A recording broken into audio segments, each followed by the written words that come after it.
Welcome to a journey through one of the most unsettling chapters in Appalachian history. Before we start, tell me in the comments where you're joining from today. Prepare yourselves, because the story we're uncovering has lingered in shadows and quiet for more than 100 years. Some tales are left out of the history books, narratives so dark that official records prefer to leave them in the margins, only whispered in dusty taverns or written in diaries nobody reads anymore. The man we're discussing today belongs exactly to this kind of forgotten memory. His name was Tobias Nash, and for years he moved through the Appalachian Mountains, leaving behind a path that local historians would rather not acknowledge. He was 45 when the most troubling event started to surface, but the foundation for his actions had been laid much earlier. This was the late 1800s, a period when vast forests covered Kentucky, West Virginia, and Tennessee. These mountains housed remote communities where the law often arrived too late, or not at all. Travel between settlements took days on muddy paths, and communication relied on solitary riders carrying mail between counties. It was a world where disappearing required little effort, and where certain men learned to take advantage of this very aspect of the terrain. Tobias Nash was born near the Smoky Mountains along the Tennessee-North Carolina border. Records of his early life are sparse, almost as if he emerged directly from the mist that cloaks those peaks at dawn. What we understand comes from scattered reports in local papers, notes in county archives, and, most importantly, from the hushed stories that persisted within families living in those areas. He was described as a tall man with broad shoulders, forged by years of hard work in the woods. His eyes, according to those who saw him, held something disquieting, a chill that made people avert their gaze. Nash worked as a lumberjack, a common job in those mountains. He felled trees, cleared trails through the thick forest, and knew every hidden corner of that green maze better than any map could show. His skill with an axe was notable, but there was something more in how he navigated the wilderness. He seemed to belong to that dim, silent world, as if the trees themselves acknowledged him as part of their dark core. For years, Nash lived on the edges of society, appearing in villages only to sell timber or buy supplies. He built a cabin in a remote part of Harlan County, Kentucky, far enough that no one would disturb him, yet close enough to the paths crisscrossing the mountains. Suspicions about Nash first stirred when travelers in the region began vanishing with unusual regularity. These weren't isolated incidents, nor could they be easily blamed on natural causes. These were seasoned traders familiar with the routes, experienced wanderers, and individuals who simply disappeared between one settlement and the next. At first, communities attributed these disappearances to the region's inherent dangers: bears, falls into gorges, sudden storms that wiped away tracks. After all, the Appalachian Mountains were merciless to those who underestimated them. But as years passed, a pattern began to form in the shadows. Many of the missing had last been seen near the area where Nash had his cabin. Some had even mentioned planning to ask the solitary woodcutter for shelter or directions, and then they were never seen again. Families waited hopelessly for loved ones to return. Traders never reached their expected destinations. Letters went undelivered. Silence consumed these people like fog enveloping valleys at dusk. Sheriffs from nearby counties began exchanging correspondence. Something was amiss in that particular stretch of the mountains. The disappearance statistics were undeniable. Over roughly a decade, more than 20 people had vanished in that corridor between Kentucky and Tennessee. 20 lives that simply ceased to exist without a trace. For a region already familiar with the perils of the wild, this number was too alarming to overlook. It was then that Tobias Nash's name started circulating more frequently in conversations. There was no direct proof, only that uneasy feeling that comes before the uncovering of something terrible. People recalled his cold eyes, how he seemed too at ease in total isolation, how his cabin was strategically placed at a junction of important trails. He knew every shortcut, every natural hiding spot, every place where something or someone could disappear without leaving a mark. And he knew it all so well because he had spent decades mapping that territory with the patience of someone plotting something far beyond merely cutting wood. What truly made Nash so disturbing wasn't just his appearance or his solitude. It was how he had constructed an existence perfectly suited to that environment. Nobody questioned a lone lumberjack living deep in the forest. Nobody found it odd that he wouldn't appear in town for weeks. Nobody wondered at his intimate knowledge of every inch of those mountains. He had crafted a life that was both utterly ordinary and absolutely ideal for someone who did not wish to be watched closely. And this, we now see in hindsight, was precisely what should have raised alarms much earlier. The winter of 1887 brought the first solid clue that something was profoundly wrong. A hunter named Edmund Wright was tracking a deer through the hills near Nash's territory when he stumbled upon something that turned his stomach. Concealed among rocks and covered with dry branches was a collection of personal items: a weathered leather bag, business papers, a Bible with a name engraved on its cover. These belongings had belonged to a peddler who had vanished 6 months earlier, a man named Thomas Greenfield, who traveled between counties selling tools. Wright took the items to the Harlan County Sheriff, a man named Abraham Foster. Foster examined each object with growing attention. The documents were intact, meaning they hadn't been exposed to the weather for long. The bag still held some coins, ruling out simple robbery. But most disturbing was the location of the discovery less than half a mile from Tobias Nash's cabin, in an area the lumberjack undoubtedly knew and frequented. It was impossible for him not to be aware the items were there. Foster decided it was time to visit Nash. He gathered 2 deputies and rode along the winding trails leading to the lumberjack's property. The cabin stood in a natural clearing, surrounded by pines so thick they blocked most of the sunlight. When they arrived, Nash was outside sharpening his axe on a wet stone. He greeted them with an unsettling calm, as if he had been expecting this visit for years. His movements were slow and deliberate, and he kept the axe in his hand during their initial exchange. Foster asked about Thomas Greenfield. Nash said he vaguely remembered a peddler who had passed by months ago, but claimed the man had continued on after asking for directions. When Foster mentioned the discovered belongings, Nash simply shrugged, suggesting the peddler might have been attacked by wild animals, with his possessions dragged to that spot. It was a plausible explanation, but something in Nash's delivery felt off. His words were precise, yet his tone was hollow and mechanical, as if reciting a story rehearsed many times. Foster asked to inspect the cabin. Nash hesitated briefly, his fingers tightening on the axe handle, but then he nodded. The interior was sparse: a straw bed, a rough table, shelves with canned goods, work tools hanging on the walls. Everything seemed perfectly normal for a solitary lumberjack. But then a deputy noticed something odd. Under the bed, a floorboard was slightly misaligned, as if recently removed and replaced. Foster ordered the board lifted. Beneath was a hollow space, a makeshift compartment. Inside, wrapped in oilcloth, were more belongings: a pocket watch with engraved initials, a pair of wire-rimmed glasses, a bundle of letters tied with string. Foster recognized some of these items. They belonged to people who had disappeared in recent years. Each object was a memento, a trophy from someone who had crossed Tobias Nash's path and was never seen again. The lumberjack had kept them as keepsakes, hidden under the floorboards where he slept each night. Nash did not attempt to flee. He simply stood there, watching as Foster and the deputies examined each item.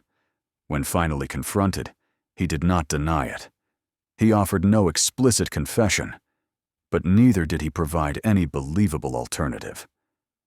There was a cold acceptance in his silence, as if he had always known this moment would arrive and was at peace with it. Foster arrested him that same afternoon, handcuffing his thick wrists and placing him on a horse. The journey back to town took hours, and throughout the entire ride, Nash did not speak a single word. News of Tobias Nash's arrest spread through the mountains like wildfire. Within days, isolated villages that rarely received outside news were whispering the lumberjack's name. Families who had lost loved ones under mysterious circumstances began converging on Harlan County, seeking answers they had waited years for. Sheriff Foster found himself inundated with missing persons reports, each potentially linked to the man now held in the small county jail. The cell was basic, built from thick logs and iron bars. Nash sat in a corner, still as a statue, observing everything with those empty eyes that so unnerved people. He ate when food was brought, drank when water was offered, but did not speak. His silence was more troubling than any confession could have been. Foster attempted to question him repeatedly, but Nash simply looked through him, as if the sheriff were transparent, as if none of it truly mattered. While Nash remained silent, Foster and his deputies returned to the cabin for a more exhaustive search. What they had found under the floorboards was only the beginning. Nash's property covered several acres of dense woodland, and every inch needed inspection. They brought in tracking dogs from a neighboring county, trained to find human remains. What followed would confirm everyone's worst fears. The dogs grew agitated as soon as they were released near the cabin. They followed a scent trail leading about 200 meters into the woods, to an area where the ground sloped into a natural ravine. There, hidden by thick vegetation and seemingly purposefully placed rocks, were disturbing signs. The earth was disturbed in several spots, forming irregular depressions that were not natural.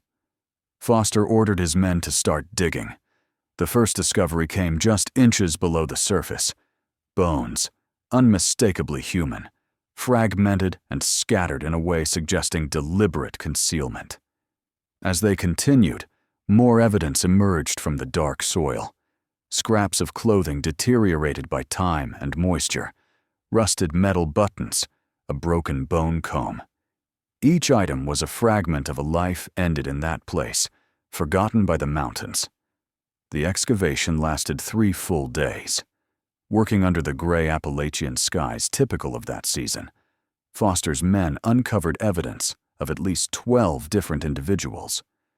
12 distinct sets of remains, each silently telling a story of a terrible end in that isolated forest. Some were only partial skeletons, others had been reduced to small fragments by time and the elements. But they were all there, buried in shallow graves, hidden by a man who knew the land so well he understood exactly where the forest kept its secrets. Among the remains, Foster found objects that allowed him to identify some victims. A wedding ring with an inscription matching a merchant missing for 3 years. A distinctive belt buckle immediately recognized by a drifter's family. A locket containing a faded daguerreotype, the image of a woman forever gazing at whoever opened that small metal treasure. Each identification brought a mix of relief and horror to the families involved. Relief at finally knowing, horror at understanding the nature of that end. The county doctor, a man named Henry Ashford, was called to examine the remains. Ashford had limited experience with such investigations, but he did his best with available resources. His records, preserved in the Harlan County archives, reveal disturbing details. Many bones bore marks he described as consistent with injuries from sharp tools, likely an axe or machete. The fractures indicated sudden, extreme violence. There was no evidence the victims had been buried with any care or ritual. They had simply been discarded, thrown into the graves like the remains of hunted animals. Foster returned to the cell with this information, determined to make Nash talk. He detailed what they had found, listed the names of identified victims, and showed the recovered items. Nash listened to it all without showing emotion. When Foster finished, waiting for some reaction, the lumberjack finally spoke. What he said was as disturbing as his prior silence. Nash simply remarked that those mountains were vast and that many people got lost in them every year. His voice was calm, almost philosophical, as if discussing the weather or timber prices. But then something shifted. Perhaps it was the weight of the evidence, the certainty that there was no escape left. Or perhaps Nash decided his silence no longer served a purpose. He began to speak, not in a formal confession, but in disjointed fragments of memory.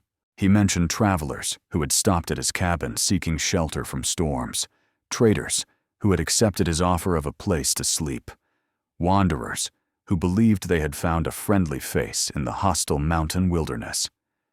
Nash spoke of these people as mere coincidences, chance encounters that simply happened on his land. What Foster realized, listening to these broken accounts, was that Nash had developed a pattern over the years. He offered hospitality to vulnerable individuals. Lonely travelers nobody expected anywhere, people whose disappearances would take time to be noticed.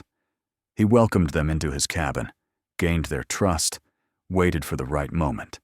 And then, when their guard was down, when they were asleep or distracted, Nash struck. His attack was swift, brutal, and efficient. His experience as a lumberjack had given him physical strength and familiarity with lethal tools. He knew exactly where and how to strike to prevent prolonged struggle.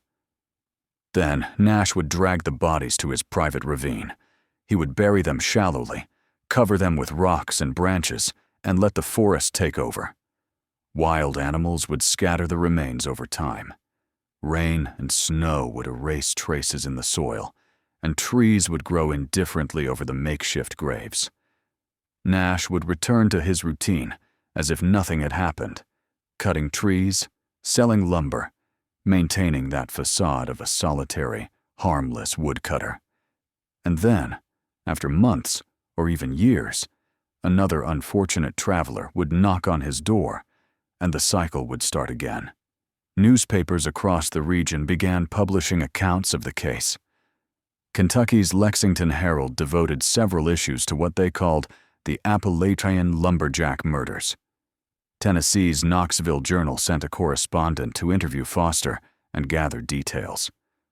Even publications in larger cities like Cincinnati began mentioning Tobias Nash, turning him into a horror figure that captured the public's morbid imagination. The stories painted him as a monster emerging from the mountain's depths, a creature who had used Appalachia's isolation to feed dark urges for years. But something troubled Foster, something the sensational headlines missed. Nash was not a monster in the traditional sense. He did not seem insane or delusional. He was cold, calculated, acutely aware of his actions and their consequences. When he spoke about the victims, his voice held no pleasure or remorse. There was only that unsettling coldness, as if he were describing mundane chores. For Nash, these acts were not crimes of passion or violent outbursts. They were something else, something more disturbing because they were so deliberate and emotionless. Foster tried to understand why. Why had Nash started this? What was his motive? But the woodcutter gave no satisfying answers. He vaguely mentioned that people were weak, that the forest was indifferent, that none of it really mattered in the grand scheme. His words were empty of deeper meaning, as if he either did not fully grasp his own motivations or simply did not care to explain them. There was a void in Tobias Nash, more frightening than any obvious monstrosity. Meanwhile, the victims' families began arriving in Harlan County. They came from distant towns, traveling for days to identify their loved ones' remains. Foster arranged the recovered items in a room for the families to examine. The scenes were heartbreaking. Wives recognized missing husbands' pocket watches. Brothers identified rings they had given as gifts. Each recognition brought tears, unanswered questions, and a grief that had been frozen in uncertainty and now thawed into horrific clarity. The county prosecutor, a lawyer named Samuel Bridgewater, began building the case against Nash. He had ample evidence: the objects under the floorboards, the remains in the ravine, the victims' identifications, and Nash's own fragmented statements. Bridgewater knew a conviction would be easy, but he also knew this case represented something larger. It was a chance to show that even in the most remote areas, justice would eventually find those who thought themselves beyond its reach. It was a message that the mountains were not a refuge from evil, only a temporary delay before the inevitable reckoning. Tobias Nash's arrest turned the small Harlan County town into a regional focus. People from neighboring counties arrived daily, some driven by morbid curiosity, others desperately seeking news of missing relatives. Main Street, usually quiet except for a few tethered horses and the occasional cart, now buzzed with activity. Taverns did record business as visitors discussed the macabre details, each conversation adding new layers of speculation and horror to the already grim story. Samuel Bridgewater dove into official records with the determination of a man aware of the case's historical weight.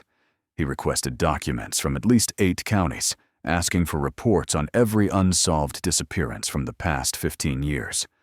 What he received were overwhelming stacks of yellowed papers, letters from desperate families, records from sheriffs who had closed cases for lack of leads.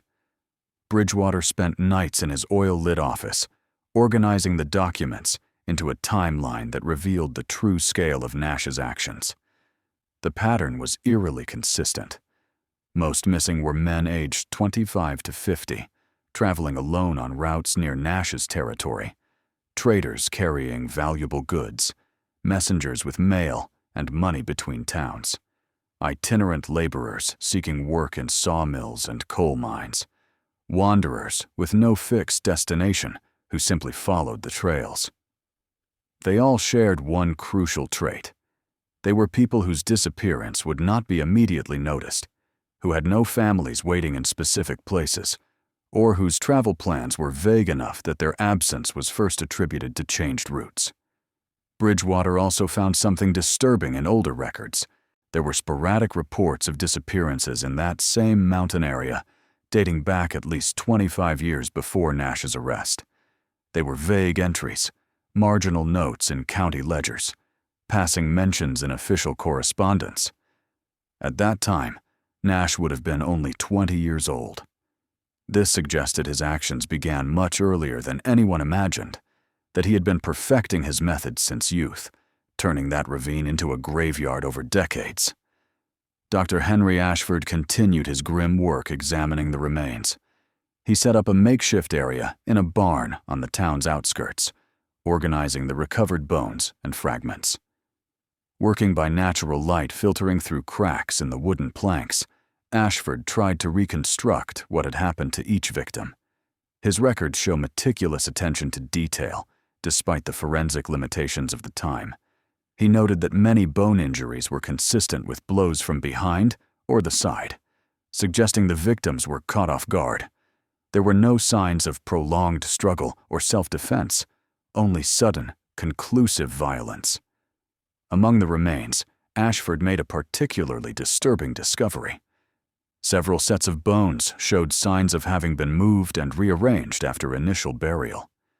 Marks suggested Nash had returned to the graves multiple times, partially unearthing remains to add new bodies or remove valuables he had initially left behind. This indicated a level of calculated coldness beyond the initial act. Nash not only killed his victims, he managed this secret cemetery with the same methodical efficiency he applied to his lumberjack work. As the investigation progressed, witnesses emerged who had encountered Nash, but survived. One was a trader named Jacob Morrison, who had stopped at Nash's cabin about 2 years earlier. Morrison reported that Nash invited him inside, offered coffee, and discussed the trails ahead, but something about the woodcutter's demeanor made Morrison uneasy. The way Nash watched his movements, how his eyes fixed on the leather bag holding Morrison's wares, how he kept his axe in hand, even during casual talk. Morrison made an excuse about needing to reach the next settlement before dark and left quickly. He never forgot that sense of impending danger, the visceral feeling he had narrowly escaped something terrible. Another witness was a woman named Sarah Hicks, traveling with her husband when they crossed paths with Nash on a trail. The lumberjack watched them pass without a word, just standing among the trees, axe in hand, his eyes following the couple until they were out of sight. Sarah told her husband there was something profoundly wrong with the man, something that went beyond appearance or demeanor. It was as if he radiated an absence of humanity, a void where connection or empathy should have been. Her husband dismissed her concerns as travel nerves, but Sarah never forgot that encounter. Reading about Nash's arrest in the papers, she felt a chill recognizing the man with dead eyes from that remote trail. These witnesses raised a disturbing question.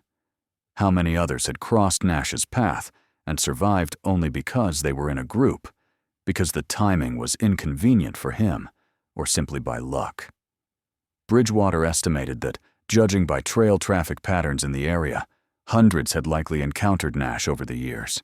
Most passed without incident. But some, those alone, vulnerable, in the wrong place at the wrong time, became part of that shadowy ravine hidden by the forest. The prosecutor also looked into Nash's personal history, trying to understand how a man could become this. What he found was frustratingly scant. Nash seemed to have sprung from the mountains themselves, with no clear birth record, no known family, no strong ties to established communities. Some older residents vaguely remembered a lone boy appearing in the region decades earlier, already working as a helper for older loggers. But no one knew where he came from, or who his parents were. It was as if Tobias Nash had been spawned by the forest, a creature as much a part of those green shadows as the bears and wolves on the slopes. There were rumors, of course. There are always rumors in cases like this. Some whispered Nash was the illegitimate son of a prominent man, abandoned in the mountains. Others speculated he had fled a crime elsewhere and forged a new identity in that isolation. Some even suggested he wasn't entirely human, that there was something supernatural about his ability to kill without remorse and vanish into the woods like smoke. But Bridgewater had no time for folklore. He needed to build a case on facts, tangible evidence that would withstand a court scrutiny. The trial was set for early April 1888, about 3 months after Nash's arrest. The county courthouse was a modest wood and stone structure, seating maybe 50 people under the best circumstances, but it was clear many more would try to attend. Bridgewater requested the trial be held outdoors in an open area near the courthouse where a platform could be built. The request was approved. It would be a public trial in the most literal sense, with hundreds of spectators watching justice unfold under the open Appalachian sky. While awaiting trial, Nash remained in his cell with that same unsettling stillness. He ate, drank, slept, but rarely moved beyond necessity. The guards watching him reported sometimes waking at night to find Nash simply sitting in the dark, eyes open, completely motionless. He did not try to escape, nor did he show despair or fear. There was an acceptance in his demeanor more frightening than any display of remorse or denial. Nash seemed indifferent to his fate, as if he had long made peace with the consequences of his actions. Foster visited the cell regularly, still hoping to extract more information. He wanted to understand not just what Nash had done, but why. What made a man capable of such things? But Nash offered only fragments, vague comments that raised more questions than answers. He once mentioned that the mountains were indifferent to human morality, that nature did not judge, it just existed. He suggested he had learned this from observing the forest, seeing how it consumed the weak without mercy or remorse. His words had a distorted philosophical quality, as if he had built a worldview on the premise that force was the only true principle, and everything else was civilized illusion. Foster left these conversations deeply disturbed. He had dealt with criminals before, men who killed from greed, rage, or jealousy. But Nash was different. There was no passion in his crimes, no identifiable emotion. There was only that cold emptiness, that absence of human connection that made him fundamentally alien, despite his human appearance. Foster began to understand why some preferred supernatural explanations. It was easier to imagine Nash as a demon or monster than to accept a human being could be so devoid of empathy. The weeks passed slowly in the winter of 1888. Snow blanketed the mountains, turning the forest, where Nash had hunted his victims, into a silent white landscape. The ravine where the bodies were found became inaccessible, buried under layers of snow glistening in the pale sun. It was as if nature were trying to cover those scars, to hide once more the secrets man had tried to bury. But there was no hiding anymore. The truth was out, and now only the trial remained, the final reckoning between Tobias Nash and the society he had preyed upon for so many years. Spring arrived in the Appalachians, bringing a thaw and anticipation for the trial. Trails blocked by snow in winter became passable again, and with them came a new wave of visitors to Harlan County. Families unable to travel in the cold now made the journey, many carrying the desperate hope of answers about missing relatives. The town swelled beyond capacity, with makeshift camps springing up in surrounding areas as hundreds awaited the day Tobias Nash would finally face trial. Samuel Bridgewater spent those final months refining his strategy. He organized the evidence into a narrative any jury could understand, even the simple men likely to be summoned. His approach was methodical, building the case piece by piece. First the objects under the cabin floorboards, then the remains in the ravine, then the victims' identifications through belongings, and finally Nash's own words, those fragments of admission he had let slip. It was a solid, nearly irrefutable case. But Bridgewater knew something more important was at stake than just a conviction. This trial would be a landmark in the region's history. It would represent the moment when Appalachia's isolated communities declared they would not tolerate predators in their midst, that even in the most remote wild areas, there would be consequences for premeditated violence. The prosecutor wanted this case to send a message echoing through those mountains. No one was beyond justice's reach, no matter how deep in the forest shadows.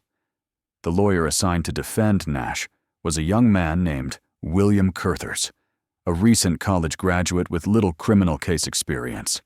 He took the assignment with obvious reluctance, knowing defending Nash would make him unpopular in the region. Curthers visited his client several times, trying to build some viable defense, but Nash offered little cooperation. He listened to Curthers' questions with the same indifference he showed toward everything, rarely responding with more than monosyllables. When Curthers suggested pleading insanity, Nash simply shook his head. He was not interested in feigning madness or seeking legal technicalities. With no cooperation from his client, Curthers decided to focus on questioning the evidence chain and raising reasonable doubt where possible. He prepared arguments about the remains' identification, suggesting bones found in open woodland could belong to travelers who died naturally. He planned to question whether the objects under the floorboards proved direct involvement or could have been found and kept for innocent reasons. These were weak arguments, and Curthers knew it, but it was his duty to try. Even monsters had the right to legal representation, and Curthers took this principle seriously, even at the cost of his reputation in the community. The first day of April 1888 dawned bright and cold. A platform had been constructed in a field near the courthouse, a temporary wooden structure to hold the judge, lawyers, defendant, and jury. Hundreds gathered around it, some arriving before sunrise to claim the best spots. A macabre, carnival-like atmosphere hung in the air, with vendors selling food and drink, children weaving through the crowd, and groups of men loudly debating what should be done with Nash, regardless of the verdict. The presiding judge was Thaddeus Cornelius, a respected magistrate in his 60s, known for his firmness and impartiality, his gray hair and commanding presence demanding immediate respect. He took the platform promptly at 9 in the morning, followed by the lawyers and the 12 men chosen for the jury.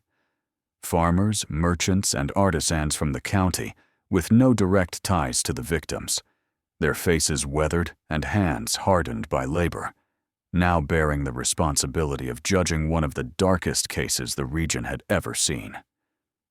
Finally, Tobias Nash was brought from the jail. He walked between two guards, hands cuffed before him, wearing the same simple lumberjack clothes from his arrest, now worn by months of confinement. As he stepped onto the platform before hundreds of watching eyes, Nash showed no nervousness or shame. He simply stood there, gazing at the crowd, with that same blank expression that had become his trademark. Some spectators shouted insults, others made gestures of contempt, but Nash remained impassive, like a stone in a flowing stream. Judge Cornelius banged his gavel, calling for order. It took several minutes for the crowd to quiet enough for the trial to begin. Cornelius read the formal charges in a clear, firm voice that carried to the most distant onlookers. Nash faced 12 counts of premeditated murder, each detailing a specific victim identified through remains found on his property. The charges were grave, and the penalty for conviction on all counts would inevitably be death by hanging. Bridgewater delivered his opening statement with the confidence of a man with an irrefutable case. He described to the jury how Nash had used his position as a lone lumberjack to become a predator, luring vulnerable travelers to his property and eliminating them when their guard was down. He explained how the strategic location of Nash's cabin, near major travel routes, yet isolated enough to avoid witnesses, had been perfectly suited to his dark purpose. Bridgewater promised to present physical evidence, testimony, and Nash's own incriminating words, building a picture that would leave no doubt of the defendant's guilt. Curthers, for his part, gave a brief and cautious opening. He urged the jury to keep an open mind, to evaluate each piece of evidence critically, and to remember the prosecution bore the burden of proving guilt beyond a reasonable doubt. He suggested life in the mountains was harsh, and that deaths were common in that hostile environment. He asked jurors to consider whether the evidence truly proved Nash caused those deaths, or if there were other explanations. It was an argument that rang hollow even as he spoke, but Curthers maintained his professional composure, fulfilling his role in the theater of justice. The first witnesses Bridgewater called were the guards who had participated in the initial search of Nash's cabin. They described finding objects under the floorboards, each carefully wrapped like precious treasures. One guard, Thomas Riley, testified that when they lifted the floorboards and saw those personal belongings, a chill ran down his spine. He knew immediately they were trophies, mementos Nash had kept of people who no longer existed. Bridgewater then called the families who had identified belongings of their missing loved ones. A wife identified her husband's pocket watch by the initials engraved on the lid. A brother recognized a distinctive pair of framed glasses he had given years before. Each testimony was charged with palpable emotion, some openly weeping as they described the moment they finally understood their loved one's fate. The jury watched in silence, their faces reflecting the gravity of these revelations. Physician Henry Ashford was called to present his findings on the remains. He explained in simple terms what he had discovered, avoiding overly graphic details, but making clear the injury patterns were consistent with intentional violence. Ashford brought diagrams he had drawn, showing where the remains were found in the ravine and how they were distributed. He testified that, in his professional opinion, the remains had been deliberately hidden, buried in a way to minimize the chance of discovery. These were not graves dug with respect or care, but shallow pits meant solely to conceal evidence. Bridgewater then presented the witnesses who had encountered Nash and survived. Jacob Morrison described his visit to the cabin and the inexplicable sense of danger that made him leave quickly. Sarah Hicks recounted how Nash had watched them pass on the trail, that blank stare that haunted her to this day. Other travelers who had crossed the lumberjack's path over the years came forward, each contributing small fragments that, taken together, painted a portrait of a man who inspired instinctive fear in those sensitive enough to perceive it. The most powerful testimony came from Sheriff Abraham Foster. He described his interrogations with Nash, the circular conversations where the lumberjack never directly confessed, but also never denied. Foster recited some of Nash's comments about the mountains being indifferent to morality, about weak people and the unforgiving nature of the wild. He explained how Nash spoke of travelers who had stopped at his cabin with cold detachment, as if they were merely events that had occurred without emotional connection or recognition of the horror his words implied. Throughout the first day of the trial, Nash sat silently. He did not react to the testimony, showed no emotion when families wept or when evidence was presented. Curthers occasionally leaned over to whisper questions to his client, but Nash rarely responded, simply observing the proceedings with that impenetrable expression that so disturbed everyone present. It was as if he were watching an event that did not directly involve him, a distant observer of his own trial. As the sun began to set over the Appalachians, tinting the sky orange and purple, Judge Cornelius adjourned for the day. The crowd slowly dispersed, people chatting in groups about what they had witnessed. Nash was escorted back to jail, walking between the guards with the same indifference he had arrived with. Behind him, the empty platform stood against the dusk sky, awaiting the second day of a trial already etched in the region's collective memory as one of its darkest chapters. The second day of the trial began under a cloudy sky threatening rain. The crowd returned in even greater numbers, as if word of the previous day's testimony had drawn every curious onlooker from a 50-mile radius. Street vendors set up makeshift stalls selling bread, cheese, and beer, turning the field around the platform into a kind of macabre affair. There was something deeply unsettling about the festive atmosphere surrounding a trial for such horrific crimes. But it was human nature at its rawest, the irresistible pull toward horror, the desire to witness the moment justice confronts evil. Bridgewater resumed presenting evidence with renewed determination. He called more witnesses who had participated in the excavations in the ravine, men who described the experience of unearthing those remains in voices still marked by disturbance. One, a local farmer named Benjamin Watts, testified that working there had been one of the most harrowing experiences of his life. The surrounding forest felt different in that area, he said, as if the very air were tainted by the presence of those secret graves. Others agreed, describing a sense of unease that lingered even after they left the site. The prosecutor then presented the recovered physical objects, each carefully cataloged and preserved, placing them on a table before the jury, a silent display of interrupted lives. A pocket watch still showing the time it stopped. A wedding ring with its inscription nearly erased by time. A locket containing a faded photograph. Letters never delivered, their words of love and hope now tragically ironic. Bridgewater let the jurors examine each item, allowing the weight of this tangible evidence to settle on their consciences. Among the objects was a partially preserved diary that had belonged to one of the missing men, a merchant named Daniel Matthews. Bridgewater read aloud the last entries, dated just days before Matthews's disappearance. The man described his journey through the mountains, mentioning his exhaustion and his hope of finding suitable shelter soon. The final entry, written in haste, mentioned spotting smoke from a chimney among the trees and his intention to seek hospitality there. Nothing more followed.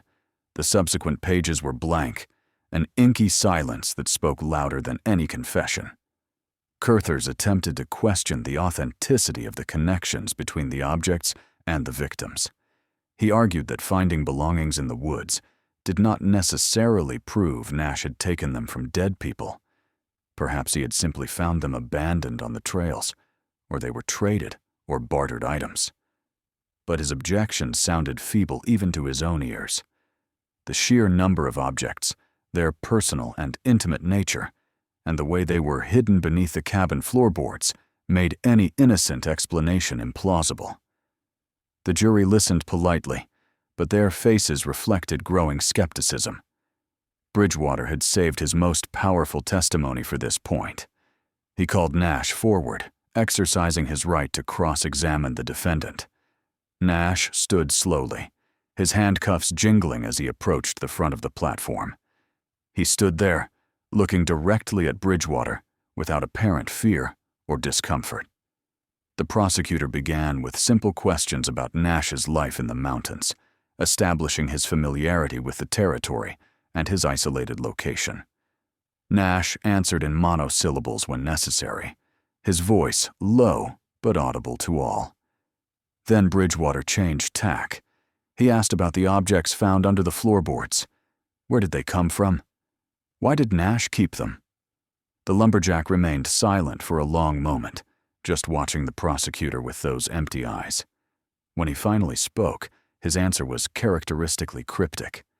He said people left things behind in the mountains all the time, that he simply kept what he found. Bridgewater pressed. Found where? Nash shrugged, suggesting the trails were littered with objects abandoned by careless travelers. The prosecutor then presented Daniel Matthews's diary, opening it to the last written page. He reread that final entry about spotting chimney smoke and seeking shelter. Then he asked Nash directly, "Did Daniel Matthews come to your cabin?" Nash stared at the diary. Something fleeting passed over his face, a shadow of emotion so brief it was hard to pinpoint. Then he replied simply that he didn't remember everyone who passed by. Many travelers had asked for directions or water over the years, and it was impossible to remember every face. Bridgewater didn't relent. He began listing the names of the identified victims, asking about each one. Nash repeated the same vague answer for each name. Maybe the person had stopped. He wasn't sure. A lot of people passed through. But as the list continued, something shifted in the audience. People noticed the pattern. Nash never directly denied anything, never offered a categorical refusal.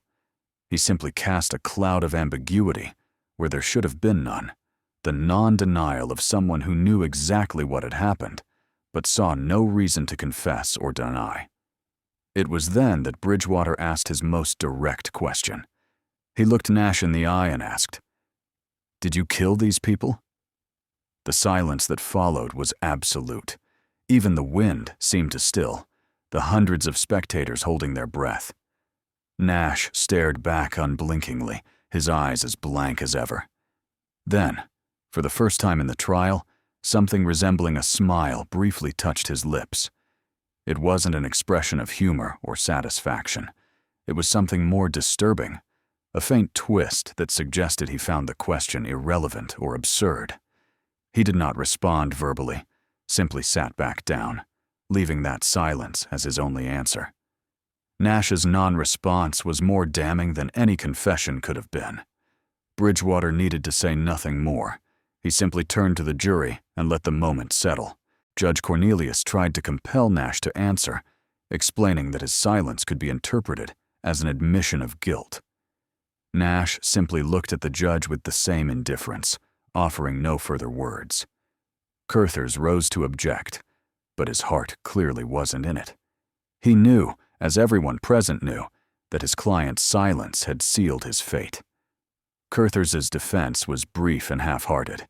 He attempted to argue that circumstantial evidence, however abundant, did not prove absolute guilt. He suggested the limitations of forensic science at the time meant they couldn't be certain how these people had died. Perhaps they were victims of accidents or disease, and their bodies had been moved by wild animals or natural erosion. But even as he presented these arguments, Curthers seemed to be merely fulfilling his professional obligations, going through the motions without real conviction. Bridgewater delivered his closing argument with controlled passion. He systematically reviewed all the evidence, constructing a narrative that left no room for reasonable doubt. He spoke of the personal effects hidden under the floorboards, the remains found in the ravine, the testimonies of the identifying families. He reminded the jury of Nash's vague words, his refusal to directly deny the accusations, that final silence that spoke volumes. Then Bridgewater did something that elevated his argument beyond mere facts. He asked the jury to imagine the victims' final hours. Weary travelers alone in the mountains, relieved to find signs of human habitation. They would approach Nash's cabin, hoping for hospitality, a friendly face in hostile territory.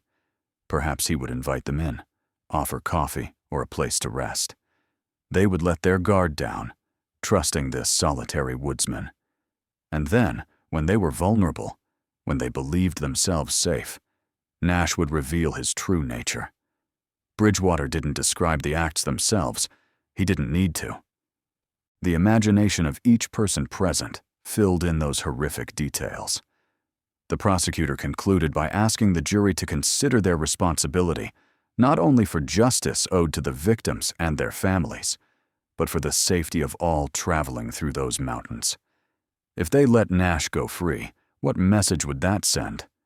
That isolated regions were lawless territories where predators could operate freely, or that even in the remotest depths of the Appalachian forests, civilized society upheld its principles of justice and protection of the innocent. The choice, Bridgewater said, rested with those 12 men. The jury retired to deliberate as the sun began its descent toward the western mountains. The crowd waited in growing tension, forming groups that discussed the trial in hushed tones. Some believed the verdict would be swift, given the overwhelming evidence. Others thought the jury would take its time, ensuring every detail was properly considered. Nash was led back to the defendant's area, where he remained seated between two guards, his expression as impenetrable as ever. It took only 2 hours. When the jury returned to the platform, their faces were grim and determined. Judge Cornelius called for order as Nash was brought back to hear the verdict. The jury foreman, a middle-aged farmer with calloused hands and a sun-streaked face, stood holding a piece of paper. His voice shook slightly as he began to read, not from uncertainty, but from the weight of what he was about to pronounce. Guilty. Guilty on all 12 counts of premeditated murder. Guilty without any mitigating circumstances or recommendation for leniency. The crowd erupted in cheers of approval. Some wept with relief, others embraced. The victims' families finally received the closure they had sought for so long. Judge Cornelius banged his gavel repeatedly, restoring order with difficulty. Nash did not react to the verdict. He simply stood there, staring off into the distance beyond the crowd, as if the pronouncement of his guilt were as irrelevant as the weather or the time of day. That final indifference, more than anything else, cemented in the minds of everyone present that they were dealing with something fundamentally different, something that defied normal human comprehension. Judge Thaddeus Cornelius waited until the last murmur died away before speaking. His voice carried the weight of decades serving justice in the Appalachian Mountains, an authority that transcended the written law. He looked directly at Tobias Nash, trying to find some sign of humanity in those empty eyes, some flicker of regret or understanding of the moment's gravity. He found nothing but the emptiness that had become the lumberjack's trademark. Cornelius began by informing the defendant that he had been found guilty on 12 separate counts of premeditated murder. Each life cut short represented not only a crime against an individual, but a blow against the very civilized order binding those communities together. The mountains were harsh enough without men turning their depths into hunting grounds for human prey. The judge spoke of the trust travelers placed in one another within that hostile environment, how hospitality was not merely a courtesy, but a matter of survival. Nash had violated this fundamental code so thoroughly and systematically that his sentence could not be otherwise. The sentence was pronounced with a clarity leaving no room for ambiguity. Death by hanging. The execution would be carried out within 30 days, time enough for Nash to make peace with his conscience and whatever deity he chose to acknowledge. Judge Cornelius added that he hoped this sentence would serve as a warning to anyone else who might consider using the mountain's isolation as a shield for violence. Justice might move slowly in those remote regions, but it eventually reached even the darkest and most forgotten places. Nash listened to the sentence without showing any reaction. When the guards approached to escort him back to jail, he stood with the same disconcerting calm he had maintained throughout the trial. Some in the crowd shouted insults as he stepped off the platform. Others made aggressive gestures, but Nash did not look at any of them.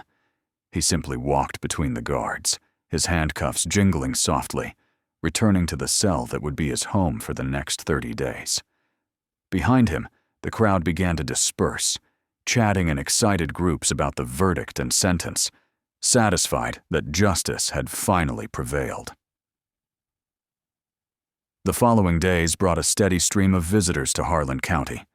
Journalists from publications in Louisville, Cincinnati, and even as far away as Philadelphia arrived to document the case and interview those involved. The Tobias Nash trial was becoming a national sensation, a perfect example of what the press of the time loved: a clearly defined villain, innocent victims, and the ultimate triumph of justice over evil.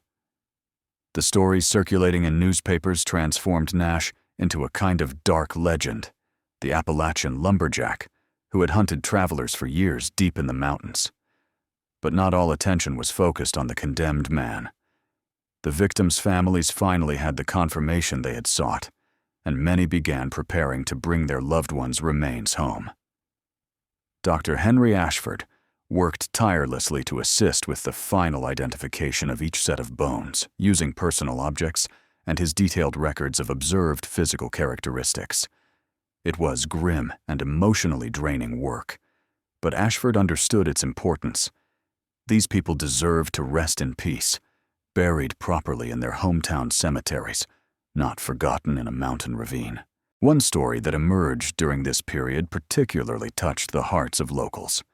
Among the identified remains was a man named Robert Sullivan, a hardware dealer who had disappeared 6 years earlier. His wife, Margaret Sullivan, had held out hope throughout that time, refusing to accept he would not return. She continued to run their small business alone, raising their 2 children and waiting. When she received notification that Robert's remains had been identified through his wedding ring, Margaret traveled to Harlan County to finally bring her husband home. Sheriff Foster personally delivered Robert's belongings to Margaret. She held the ring with trembling hands, running her fingers over the inscription she had chosen decades before. Forever together. The tears she shed were not just of sadness, but of a deep, complex relief. The uncertainty had, in some ways, been worse than the terrible truth. Now she could grieve properly, bury her husband with the dignity he deserved, and begin the process of truly letting go. Foster watched the scene with a lump in his throat, remembering why he had dedicated his life to serving the law in those harsh mountains. Meanwhile, in prison, Nash remained in his cell with the same immobility that had become his defining characteristic. Several members of the local clergy tried to visit him, offering spiritual comfort and the opportunity to confess his sins before facing eternity. Nash received these visits with cold politeness, but no real engagement. He listened to sermons and prayers with a blank expression, never interrupting, but also never participating. When asked if he wished to make a formal confession or seek redemption, he simply shook his head. To Nash, such concepts seemed as foreign as a language he had never learned. One of the pastors, Reverend Isaiah Blackwell, emerged from the cell visibly disturbed. He confided to Sheriff Foster that in 40 years of ministry, he had never encountered a soul so profoundly disconnected from any sense of morality or spiritual consequence. Nash was not defiant or blasphemous, which could be understood as a distorted form of engagement with the divine. He was simply indifferent, as if concepts of good and evil, heaven and hell, redemption and damnation were completely abstract and irrelevant. Blackwell admitted he didn't know if he was dealing with profound psychopathy or something even more disturbing that escaped his theological understanding. As the days passed and the execution date approached, the atmosphere in Harlan County grew increasingly tense. Some argued the hanging should be a public event, allowing the community to witness justice being carried out. Others suggested there was already enough attention on the case and that the execution should be carried out more privately, with only necessary authorities present. Judge Cornelius decided on a compromise. The execution would be carried out in the jail yard, with access limited to official authorities, family members of the victims who wished to attend, and a controlled number of local citizens selected as witnesses representing the community. Preparations for the execution began 2 weeks before the scheduled date. A local carpenter was hired to build the gallows, a simple but functional structure to be erected in the prison yard. The man worked in silence, understanding the gravity of what he was building. This would be the first execution in Harlan County in over a decade, and there was a moral weight to the wooden beams he assembled. When finished, the gallows stood against the Appalachian sky like a somber monument to human justice, awaiting its sole purpose. During his final days, Nash was allowed to write letters if he wished. Paper and ink were provided, but they remained untouched. He had no one to write to, no known family, no friends. His life had been so lonely and disconnected that not even its imminent end provoked the need for human communication. The guards who watched over him commented among themselves about this absolute loneliness, questioning whether a man could live for decades without forming a single meaningful bond with another human being. Nash seemed to be living proof that such an existence was possible, albeit profoundly unnatural. The night before the execution, Foster made a final visit to Nash's cell. He had no official questions to ask, no legal procedures to follow. It was a visit driven by human curiosity and perhaps a last glimmer of hope that Nash would finally reveal something about his motivations or offer some form of repentance. The two men sat in silence for long minutes, separated by iron bars, each observing the other. Finally, Foster asked the question that had been on his mind since the day of the arrest. Why? Why had Nash done it? Nash stared at the sheriff with those empty eyes Foster had learned to hate. For a moment it seemed he wouldn't answer, that he would remain silent until the end. But then he spoke, his voice low and emotionless. He said the mountains taught lessons civilization preferred to ignore. That deep down, all men were either predator or prey, and society's rules were merely illusions maintained through mutual convenience. He had simply recognized his true nature and lived accordingly, without the hypocrisies others maintained. The people he crossed were weak and vulnerable, and nature had no mercy on the weak. Foster heard those words with a mixture of horror and sadness. He realized Nash truly believed this. He had constructed an entire philosophy justifying his actions through a distorted interpretation of the natural order. There was no remorse because Nash genuinely did not see his actions as wrong, just as honest expressions of how the world truly worked beneath the thin veneer of civilization. Foster rose to leave, realizing there would be no cathartic confession or moment of clarity. Nash would remain an enigma to the end, a human void who had taken the form of a lumberjack in the mountains. As Foster walked home that night, he looked up at the mountains surrounding the village. Those dark peaks against the starry sky had borne witness to Nash's crimes for years, guarding their secrets in the shadows of the dense forests. But now, finally, those secrets had been exposed to the light of day. Justice had prevailed, albeit belatedly. Tomorrow, Tobias Nash would face the consequences of his choices, and perhaps then, the mountains could once again be just mountains, stripped of their association with the horror one man had brought to their depths.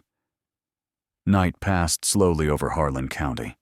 In the jail, Nash slept his last night with the same unsettling tranquility he had maintained throughout his incarceration. There were no visible nightmares, no sign of terror or anxiety about what would come with the dawn.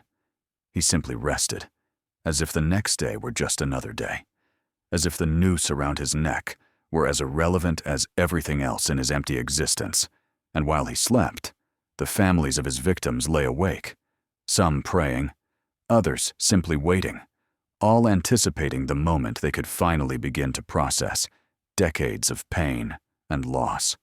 Dawn on April 30th, 1888, arrived with a clear sky and crisp air, typical of spring in the Appalachians.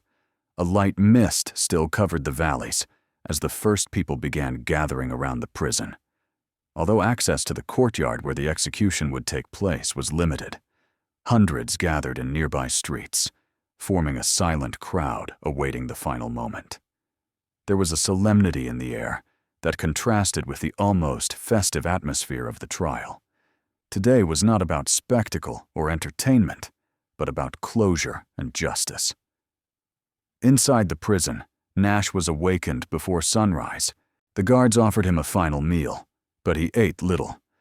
Just a few pieces of bread and a glass of water. He dressed in clean clothes that had been provided, moving with the same disconcerting calm he had maintained until the end. When Reverend Blackwell arrived to offer final prayers, Nash received him politely but without genuine interest. The pastor prayed anyway, not for Nash's soul, which seemed beyond any conventional salvation, but for all the souls affected by his actions over so many years. At 8 in the morning, the courtyard doors were opened to admit authorized witnesses. About 50 people were admitted, including Judge Cornelius, Prosecutor Bridgewater, Sheriff Foster, representatives from regional newspapers, and several families of victims who had chosen to be present. Margaret Sullivan was among them, her face etched with years of grief, but also with a silent determination to witness the end of the man who had stolen her husband. Other family members stood around the courtyard, forming a circle of witnesses representing all those whose lives had been destroyed by Tobias Nash. The gallows stood in the center of the courtyard, its shadow cast by the rising sun creating dark lines on the packed earth floor. The executioner, a man brought from another county to ensure the procedure was carried out correctly, checked the mechanisms one last time. The rope was secure, the trapdoor worked properly, everything was ready. There was a grim efficiency to these final preparations, a professional routine applied to the most definitive task human justice could perform. Nash was led from the prison by 2 guards. He walked between them without resistance, his steps firm despite the handcuffs binding his wrists. When he entered the courtyard and saw the gallows, he showed no fear or hesitation. His eyes scanned the structure briefly, as if assessing the quality of the carpentry, and then he continued walking toward the steps leading to the platform.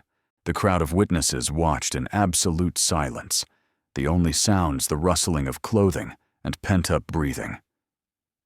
Sheriff Foster read the sentence aloud, his voice echoing off the stone walls surrounding the courtyard. He declared that Tobias Nash had been found guilty of 12 counts of premeditated murder and sentenced to death by hanging, a sentence to be carried out immediately by order of the Harlan County Court. Foster asked if the condemned man had any last words.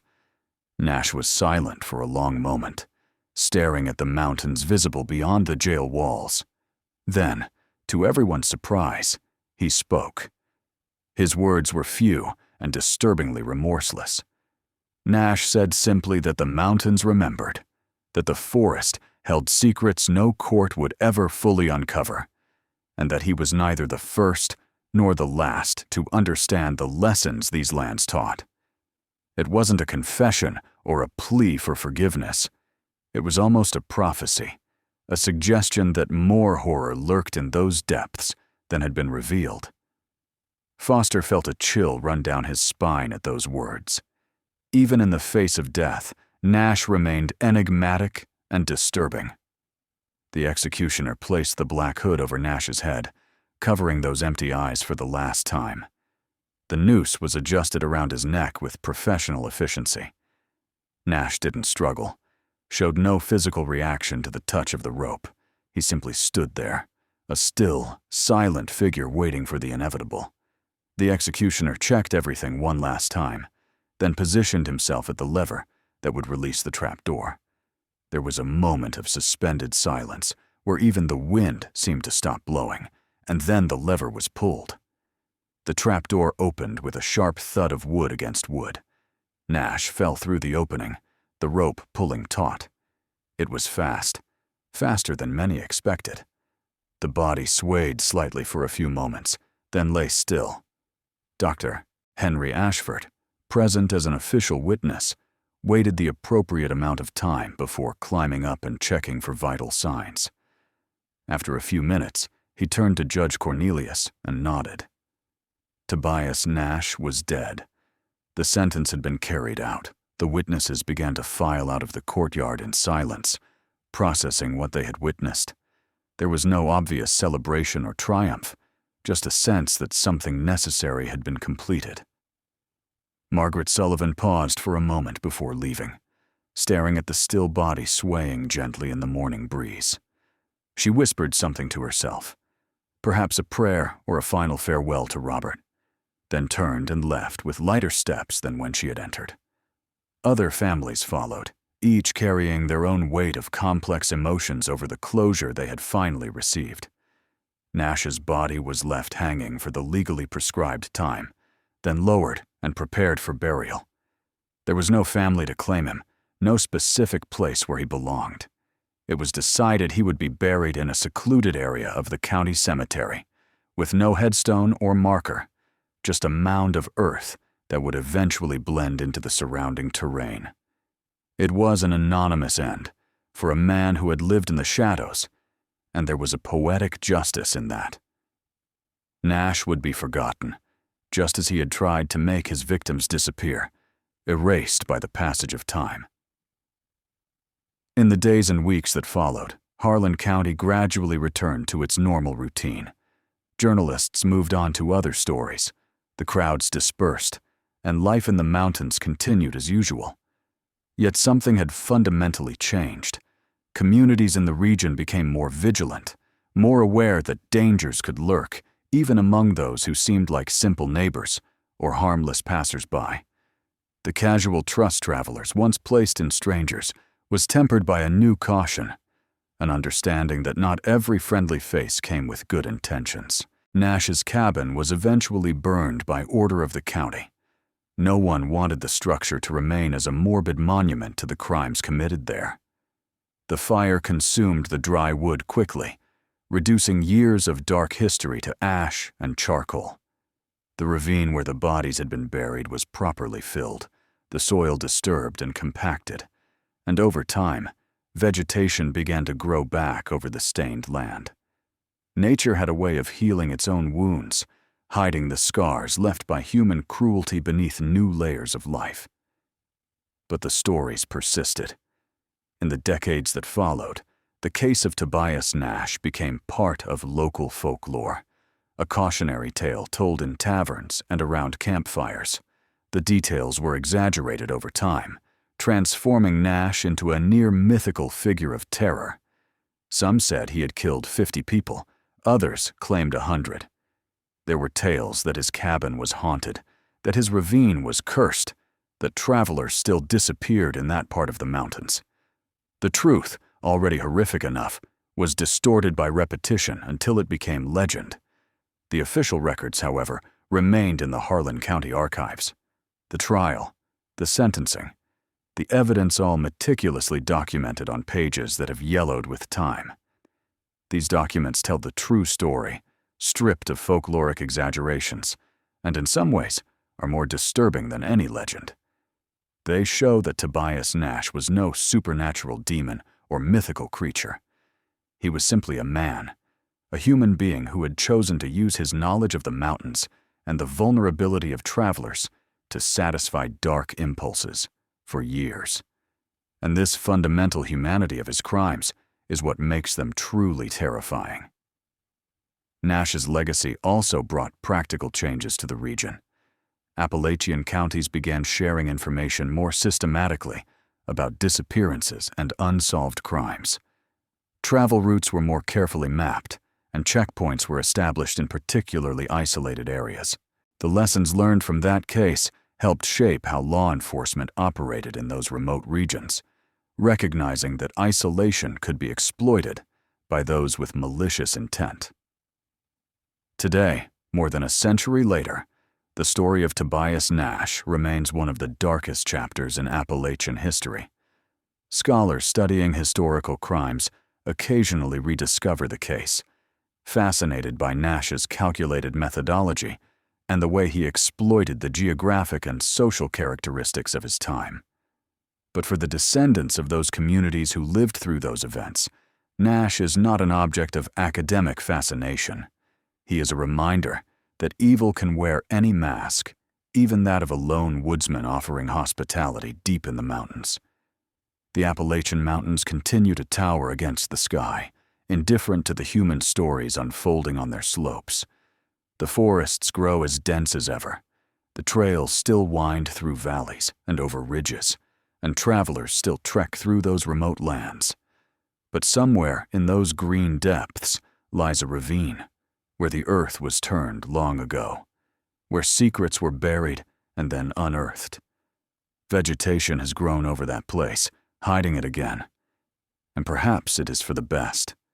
Some wounds of history heal best when covered by the layers of time, remembered but not constantly revisited. Tobias Nash's story reminds us that civilization is more fragile than we care to admit, that the structures that protect us depend on constant vigilance and a willingness to confront darkness when it emerges. In isolated regions, where the law is slow to arrive and the eyes of society rarely reach, it is collective conscience and mutual responsibility that maintain order. Nash thrived in the void left by distance and isolation, but eventually, that very isolation became his prison when the truth finally emerged. If you are following this journey through one of the most disturbing cases in Appalachian history, please leave a like so more people can learn about these stories forgotten by time. Subscribe to the channel to explore other dark mysteries and cases that history books have preferred to leave on the margins. Comment below. Do you know of other similar stories from your region? How many secrets still remain buried in the forgotten depths of American history? Until the next investigation into the shadows,